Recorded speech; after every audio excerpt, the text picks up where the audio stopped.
Hey everybody, it's Master Galengeist here, bringing you my review for One Piece Seasons 10 through 12, which is the Thriller Bark arc, the Sabaody arc, and the Island of Women arc.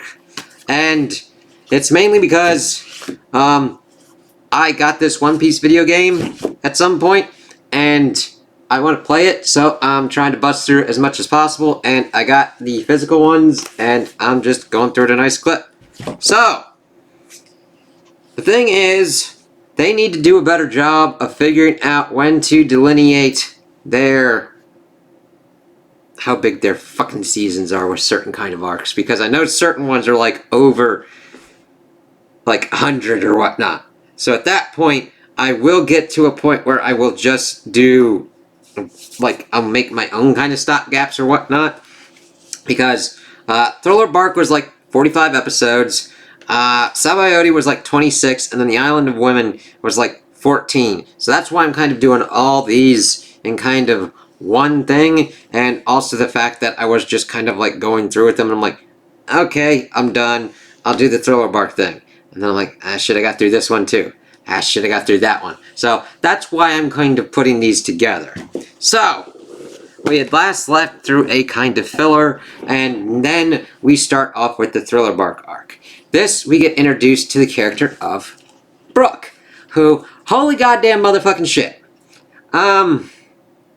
Now, I do like his character. He is a very interesting one because he's part of this pirate group that was from like 50 years ago. He's technically 88 with what's kind of going on, but we see that he is by himself. Luffy asks him up front if he poops because he's a skeleton, and Sanji's like, what the fuck, man? He asks to see Nami's panties, which, it's like, alright, fine, we got Sanji, who's fucking gonna, like, nosebleed over any kind of girl, and we got this dude who's technically been alone for, like, way too fucking long, and makes so many jokes of, like, oh, my eyes would be popping out of my head if I had any eyes, and I'm fine with that. It gets a little bit annoying sometimes, but I mean, they don't fucking thundercrack you with it throughout, like, most of it. But I like that he had the, like, this, like, revive fruit, and that he had died with his crew, and that it took him a year to find his body again, and that's why he's a skeleton, and that, we start getting more introduced throughout this arc about what kind of going on with them. They were a musician kind of group, that they were playing for people and everything. They were the ones that left Laboon behind, and they didn't do it on purpose. They didn't want to make it bad for him. Now granted, I do know that it's been a while if you're watching this when it was kind of going on, so I was like, okay, why do they have to do the whole thing with Laboon? Like, I think they needed to tweak a little bit, just having just a little bit of the flashback, but he couldn't also leave the space that he was at in the Florian Triangle because his shadow was stolen, and if he had left and he'd gone into the sun, he would have been taken out. I was like, what the fuck? And the thing is, the Straw Hats had come across this kind of thing that supposedly had booty in it, but it shot off this kind of flare instead, and they get captured with Thriller, in the Thriller Bark thing, which is this giant ship that is run by Gecko Moria, who is one of the warlords of the Seven Seas. His power is the Shadow Fruit, and he's essentially trying to build an army of zombies because he got his ass kicked by Kaido in Wano Country. Now granted, I know that's important because there's an arc called it, and I've heard of the character of Kaido. However, I don't know how important that is, so please, I understand that this is going to be important, but then we pretty much get the Straw Hats pretty much trying to deal with kind of what's going on. Brook is trying to get his shadow back.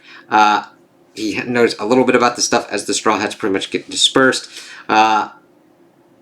Luffy having kind of a hard time of trying to figure out who's a zombie and who's an old guy who just has a lot of wounds. Him pushing the zombie back into the grave was kind of funny. But then we kind of get into some, I will say, padding and pacing problems. Not necessarily filler. But we get this Absalom dude who's had the clear fruit, which evidently is the fruit that, like, Sanji's been trying to go after. And he's trying to marry Nami. And this other zombie chick, Lola, wants to marry Absalom instead. And Absalom is not a zombie, but he's, like, modified by this Dr. Hogback. And I loved the kind of tension between Chopper and Hogback, because he revered Dr. Hogback, but now he's just pretty much like, yeah, I'm just bringing the dead back to life, just taking dead bodies and stuffing shadows in them and shit. But that's just Gecko Moria, and seeing how he's doing his shit because he got his ass rocked in, and he's trying to do this and does so much, like, so little stuff. Nami is pretty much unconscious for a good portion of this shit, and Luffy pretty much then gets to a position where he's attempting to pretty much chase after Gecko Moria to beat his ass to get all their shadows back, because Sanji loses his shadow and gets put into like a penguin dog. Zoro loses his shadow, and that gets put into a weird kind of swordsman dude.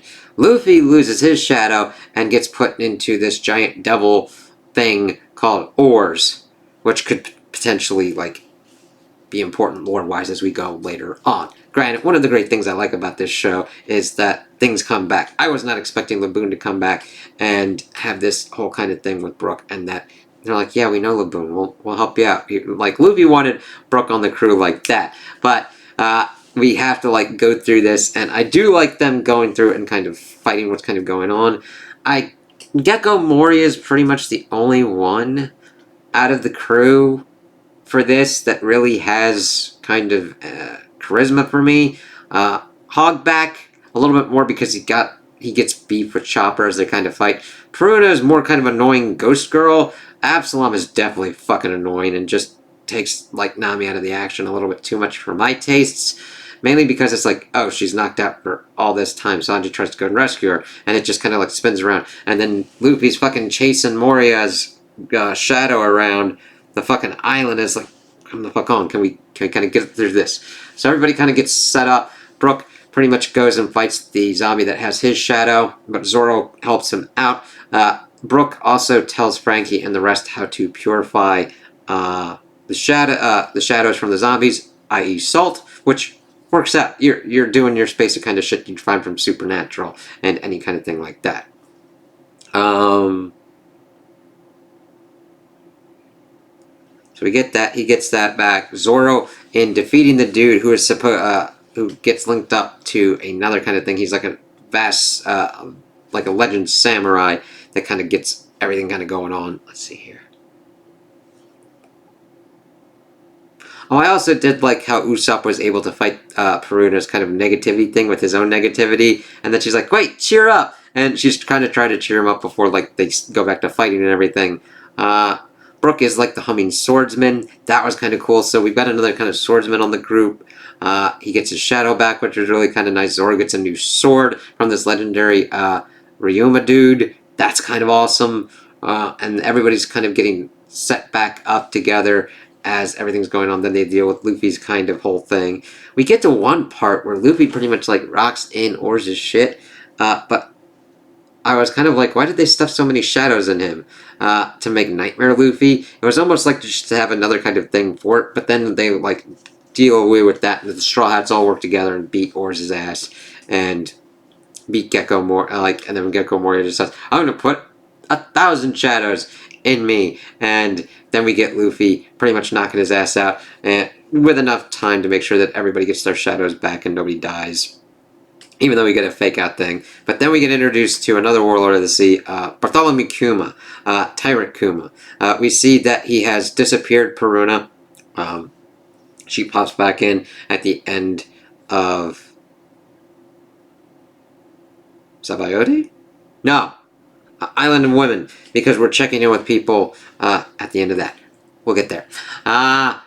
And he's got the pawpaw fruit, and he just starts wrecking shit and taking shit down. The Straw Hats are kind of fucked up, but Zoro makes a thing. He's like, listen, take me instead, and decides to give all of Luffy's injuries to him instead through the pawpaw power, and Zoro takes it, and he is really fucked up. He survived, but he is...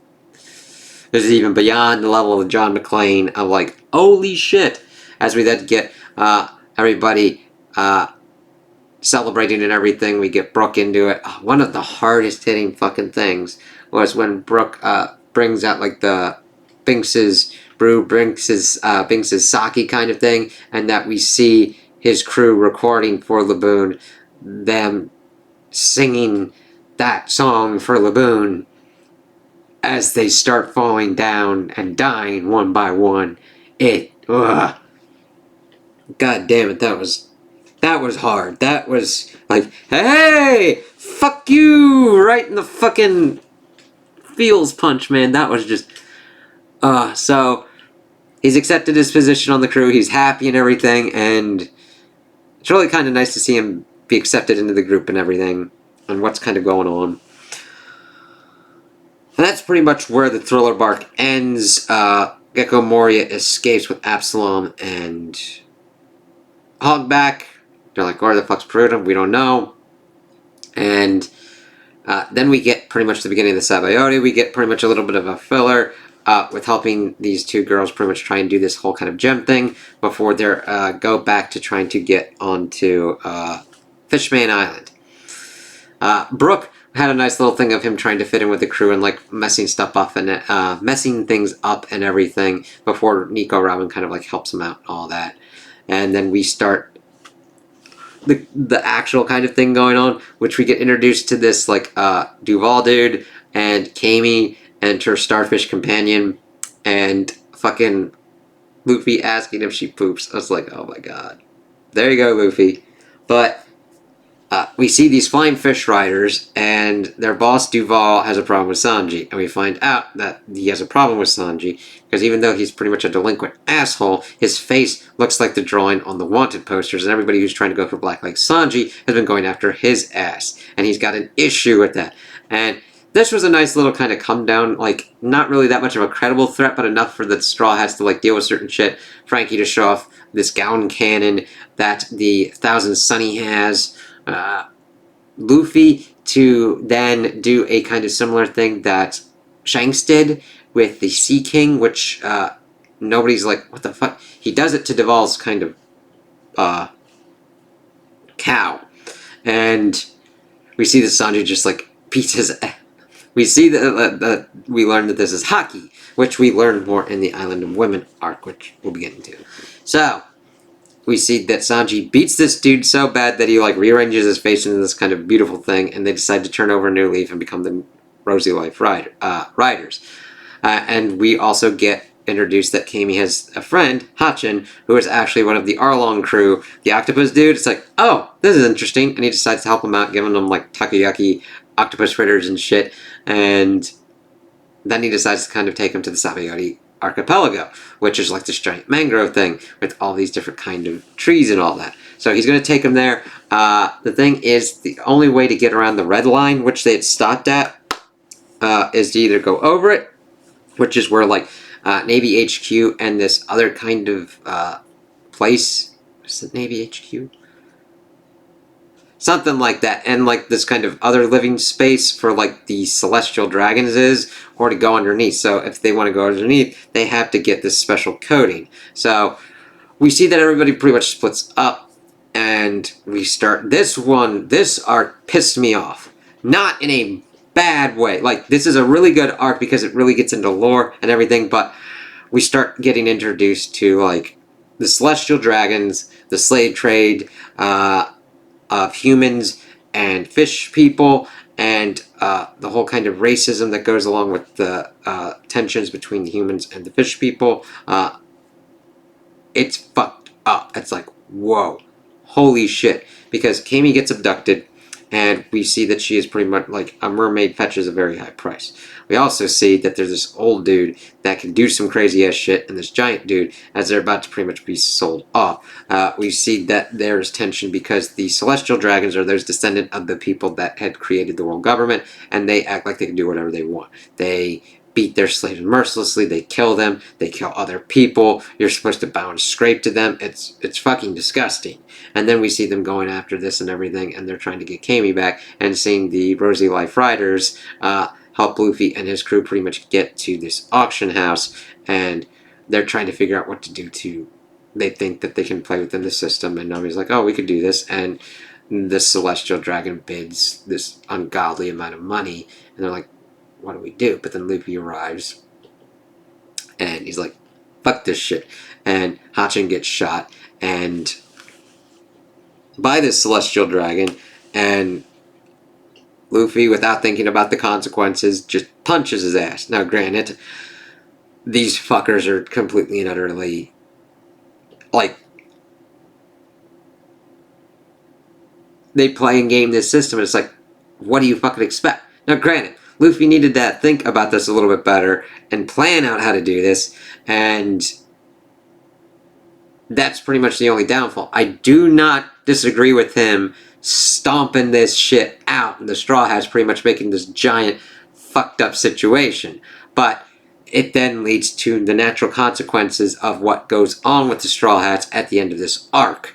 And we also get introduced to the other kind of pirates that go on with this. This one girl that eats a fuck ton, Drake, this weird monk dude, this kind of magic kind of dude. But the big ones that I liked were Trafalgar Law and Captain Eustace Kidd.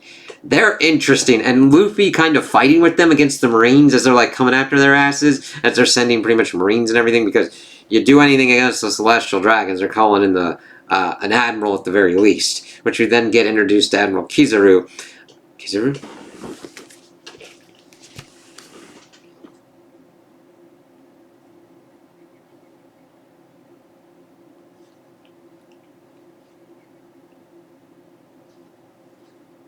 Yep, Kizaru. With his, like, light-based powers and everything. And it's like, how are you gonna fucking beat him? And then introduced to the Pacifistas, which are modeled off of Tyrant Kuma. Now, granted, they don't have the same kind of powers as him, but they are beefy fuckers. As we see Eustace and Trafalgar Law fighting and having a hard time against them. The Straw Hats being able to take one down, but getting very fucked up in the situation as well. But let me go back a little bit, because the important thing is we also get introduced to Rayleigh, who is the former vice captain of Captain Gold D. Roger, as we learn some very interesting information about this.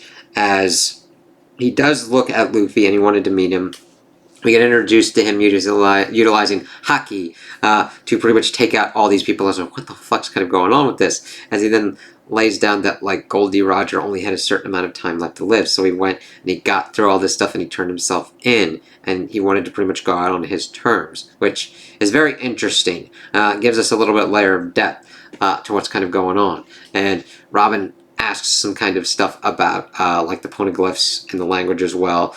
Usopp was going to ask about the One Piece, but Luffy pretty much stomps him out. Well, doesn't stomp on him, but it's like, no, I don't want to know where it is. I don't even want to know if it's real. That's the whole point of this adventure. And it's like, totally get that. And Rayleigh's like, alright, because he's the dude that's going to be performing the coding on the ship, even though he knows the wrong number for where the ship's at. But then we see that everything starts really going to shit as this arc starts coming to its conclusion, as Kuma starts popping up. Kizaru's nephew? Yes, is popped up as well, who can use Haki as well. And we see that the Straw Hats are utterly decimated by Kuma as they start getting thrown around. And I don't like the Straw Hats losing, but I do like it in this way, because Luffy has met a kind of place where he is weak, and he starts acknowledging that weakness because he could do nothing to save his friends, because he didn't think these things through. He didn't prepare himself for this kind of eventuality, and we see one by one as the Straw Hats are then disappeared, similar to Perun. And it just is heartbreaking to see them try and be afraid, and they can't do anything. Luffy can't protect them. They can't protect themselves. They get thrown off. Riley's the one pretty much keeping Admiral Kizaru at bay because he kind of wants to see what the Straw Hats do. And then that leads us to the Island of Women arc, as Luffy is the last one, and that we do know that Kuma has a certain kind of plan. He at least acknowledges what's kind of going on with Rayleigh. And Admiral Kizaru is like, what the fuck's kind of going on here? You're a warlord. You should be pretty much working with the world government. What the fuck's your plan here, bro? And it's like, interesting. What's kind of playing in on this? And in the background, we also have that Ace has been captured by the world government, leading us to the kind of parts that go on at the end of the Island of Women. So, we start off there. Luffy pretty much can't low down on this island. He's like, what the fuck's here? He fucking just eats mushrooms that are just there. And this one is a shorter one, but it's kind of interesting because we get introduced to another Warlord of the Sea. We pretty much use this as an arc to get us set up for the next two kind of important ones. And the thing is, I am not completely and utterly annoyed by Boa Hancock at this point yet, but depending upon how she is utilized throughout the rest of the series, I totally understand why people would be annoyed with her. My thing is, like, she kicks adorable animals, and she is just like her wanting Luffy to like her through as we get through this. It's depending upon how much it gets overplayed with. Kind of like similar to Sanji's whole bit with going after ladies, or Brook with the panties, and like, I don't mind these things being done, but it's like, you gotta find that right space of doing it. Because I could totally see her annoying the ever-loving fucking shit out of me if it keeps kind of going on like this. Because we see Luffy, he eats these mushrooms, they start sprouting on him, and we pretty much are like on an Amazonian woman kind of island. They don't have any men there. They think Luffy's a girl at first, but they start pulling off the things, leading, of course, to them trying to like pull his dick off. But they're like, what the fuck's kind of going on here? And he's like, hey, can you guys like get me out of here? And he like starts pretty much running and breaking shit and everything. But it's like they're in a calm belt. There's no ships around. Margaret?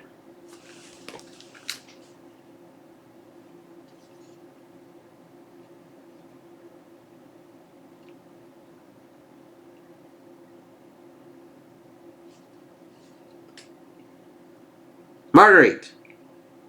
Better be the right one. Yeah. Kind of sees what he kind of wants to do. He needs to get back to his friends. He's trying to figure that out.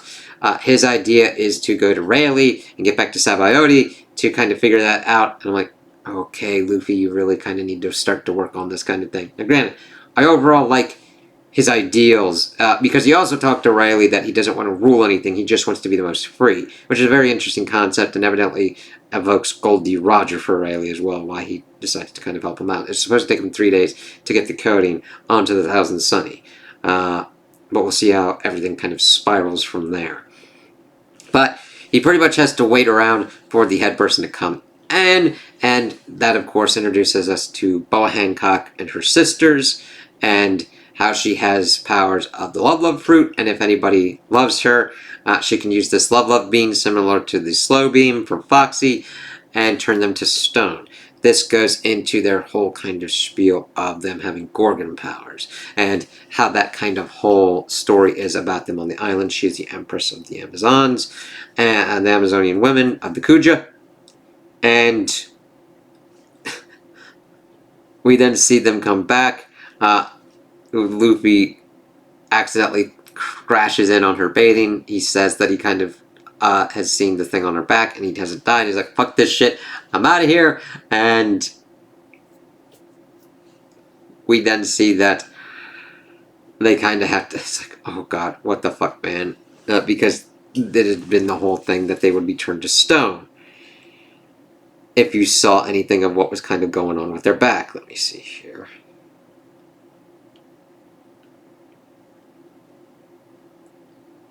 That. Sorry, I watched a lot of these.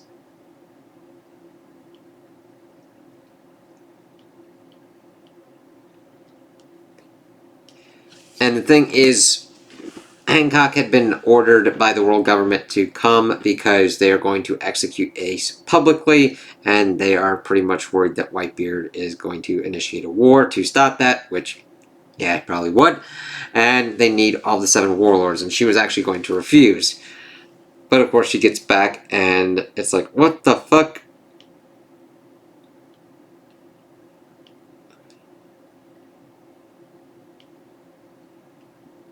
But he does get captured, and we see that Marguerite and the rest of her friends talk about what kind of went on. They get turned to stone. Luffy's like, fuck that noise, and they're like, let's just execute him. So she sends her sisters after him. It's a pretty tough fight for Luffy. He has to figure out tactically how to do certain kind of things, and he actually utilizes his Haki again, and he's able to knock out a lot of people in the crowd, accidentally and evidently we learn this as conquers haki, and that this whole group of Kuja women can also utilize haki because their arrows are stronger and pretty much fucking explode. However, we don't get a complete understanding of haki, as this is more of an introduced concept here. Now granted, I understand that it becomes important later on, but I'm not trying to spoil a lot, but I know that it's an important concept that we'll learn about later on. So I'm like, ooh, okay, this works out. And we see him kind of going through, he is able to fight the sisters, but one of them gets into a compromised position and almost has her back exposed, and Luffy decides to protect this secret of the sisters, and Boa Hancock is like, alright, we're done.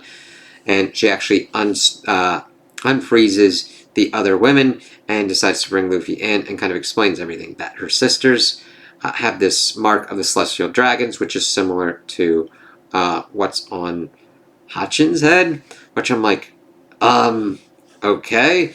But learning that her and her sisters were captured and were slaves by the celestial dragons, who they hate, and of course once they learn that Luffy fucking went Hambo Rambo, they kind of become more friends on that kind of front, and that this merman, Fisher King, yes, no, Fisher King, pardon me, Fisher Tiger came in and freed everybody, even though he has no love for humans, and they then get out, and they decide to keep that kind of secret, but she's kind of happy that she's able to kind of talk about this. She decides that they will take him to Sabaody and do that with his friends, and he he kind of has this kind of banquet.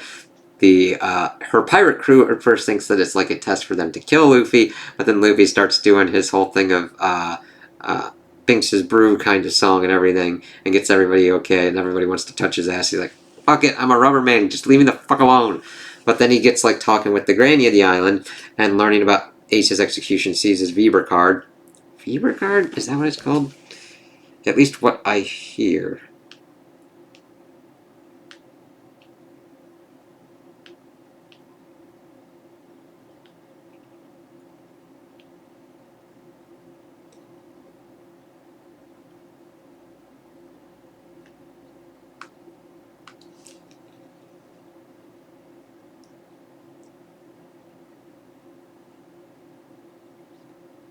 Weaver card. Okay. I was close. But it's like burning down, and he's like, I gotta go help my brother. And we learn that Boa Hancock has a sickness and that she's in love with Luffy. Because he has no interest in her whatsoever, and that kind of makes her have feelings for him. Now, granted, this hasn't reached my complete annoyance levels yet, but she does do annoying things with this, like, oh yes, doing the daydreaming kind of stuff. It's like, he has no interest in you, just fucking let it go. Sure, he's got strength, sure he helps people and everything, and all that, and he wants to help as much as possible, and it's just like, oh god, it's so one-sided at this point. It's just like, I would almost be better off if it's just like not even attempting to have Luffy have any kind of struggles like this. It would just be kind of better. Just, I don't even know if he really needs a love interest. That's just how he kind of is. But he then comes, he like helps her out. They find out that it's like, oh yeah, she's in love with Luffy, and he asks, instead of going to Sabaody, to then go and try and break Ace out of Impel Down, which kind of works in her favor because she can then make it look like she's going to join the Warlords to deal with the whole Whitebeard situation, and they, instead of leaving at dawn, leave earlier, go to the Admiral that was pretty much sitting out there. She unfreezes the rest of the crew. She sneaks Luffy on board under her cloak pretty much, and feeds them, and then we get kind of checked in with the other crew just briefly. Like, Nami was on this kind of like Sky Island and helps like dispel this weather. Frankie is on this kind of really cold island and gets recharged with tea instead of cola. Sanji is on an island where like all of these these guys and these animals are in with their feminine side, and he's just running from them because they want to put dresses on him. It's just like, oh, okay, all right. Zoro gets put where Peruna is and has to deal with that situation. Chopper gets put on like this bird-ass island. Usopp is where all the plants are trying to eat you. Robin gets put on a bridge and has to deal with pretty much slavery and fascist fuckers. Brook is then put on an island where a group thinks that they've summoned Satan and that he is Satan. And that they want him to like help their ass out. It's like, oh shit. But then they pretty much get to Impel Down, and the thing is, before she wanted to go and deal with this whole kind of thing with Whitebeard, she wanted to talk with Ace, and that was her whole kind of ruse to get Luffy in. Okay, I've already gone past that kind of bit, and let me see. Is that where it kind of stopped? Did they get to Impel Down? Yeah. And we also get that Garp is talking with Ace, and that Ace wants Garp to kill him, but that there's no point in really kind of doing that because the world government has already pretty much set the stage for a war with Whitebeard to begin, so this one to stop it anyway. It's like, damn, we'll have to see how this kind of works out. So, overall, I enjoyed all three of these arcs and seasons. I think that the Thriller Bark one could have dealt with a little bit of cutting with padding and pacing of what was kind of going on to kind of tighten the flow of everything that was happening in there. But overall, I liked it because of the introduction of Brook, his connection with Laboon, and everything that kind of worked out with learning about him and his crew and him joining the Straw Hats. He's a very fine and strong addition at this point. Sabaody was really important because it dealt the Straw Hats the first big total knockout defeat that they had ever received, and really needs to have that kind of affect Luffy in an important kind of way because he needs to understand and think more tactically. Granted, fighting slavers and fucked up assholes that are like, I'm going to do whatever the fuck I want, yes please. However, think about how to do it effectively and how to make sure that your crew doesn't get fucking annihilated while it happens. Leading him to try and figure out how to get back to them, and then introducing him to another warlord, which he really didn't have to fight, and instead actually made an alliance with, even though it's kind of a weird, kind of fucked up alliance. We'll have to see how it works out with Impel Down and everything that works with Ace and all of that. So, I'm still enjoying this. I like the lore and everything that's building out. I like the new characters that are being introduced. Especially with Brook. Boa Hancock, it's all on how she's handled and executed, in my opinion. There's some funny things that she does where she's looking down on someone so much that she starts looking up. That's kind of hilarious. I kind of like that part about her. I hope that her pursuit of Luffy does not get more kind of annoying. The thing is, it's probably because I've watched other kind of anime at this point that I have a kind of tolerance level for this shit at this point, but there can be certain kind of things where I'm like, you've overstepped your bounds, fuck off. Like her being jealous of Nico and Nami, I'm like, oh god, yep, that's gonna get really annoying if they like get onto the same boat. Where Nami's gonna be like, the fuck are you talking, lady? And Robin would probably just like sit and just like have the greatest kind of smirk of like, really? Have you seen this dude? That dude loves me. That's about it. And his crew. All right. He'll help anybody he can. All right, cool. So it'll be interesting to see where that kind of works out. I'm only about 2 episodes into Impel Down at this point, but I'm excited to see kind of what works on with that and how it leads throughout different kind of things. I like watching it physically. Like, I don't have a problem with it streaming wise, but I blitz through certain kind of things, so I'm getting through it. We'll see how this works out. I'm still enjoying this so far, and I can't wait to see what the Straw Hats will get up to next. So those are my opinions on the seasons. Tell me what you guys think in the comments below. If you liked them, if you didn't like them, if you agree with me, if you disagree with me. Also like and subscribe, and I hope you have a good day.